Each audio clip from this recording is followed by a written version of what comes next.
మసాలా వడలను ఇంట్లోనే ఇలా ఈజీగా ప్రిపేర్ చేసుకోండి. పైన క్రిస్పీగా లోపల సాఫ్ట్గా చాలా బాగుంటుంది టేస్ట్. దీనికోసం ఒక కప్పు శనగపప్పుని 5 to 4 hours ముందుగానే నానబెట్టుకోవాలి. నాకు టైం లేక వేడి నీటిలో హాఫ్ అన్ అవర్ నానబెట్టుకున్నాను. ఈ పప్పు బాగా నానిన తర్వాత కొంచెం పప్పుని తీసుకొని పక్కన పెట్టుకొని మిగిలిన శనగపప్పుని మిక్సీ జార్లో వేసి అందులో కొంచెం అల్లం వెల్లుల్లి పచ్చిమిర్చి యాడ్ చేసి బర్గా మిక్సీ కొట్టి పక్కన పెట్టుకోవాలి.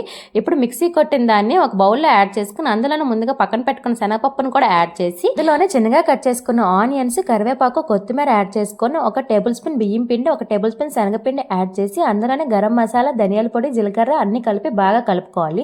ఇందులో ఏం వాటర్ యాడ్ చేయక్కర్లేదు, దానిలో ఉండదే సరిపోతుంది. ఇలా వడల్లా ఒత్తుకుంటే రెడీ అయిపోయినట్టు. ఇవి అంత పలచగా ఉండకూడదు, అలాగని అంత మందంగా కూడా ఉండకూడదు. మీడియం సైజులో వీడియోలో చూపించినట్టు ఉంటే సరిపోతుంది.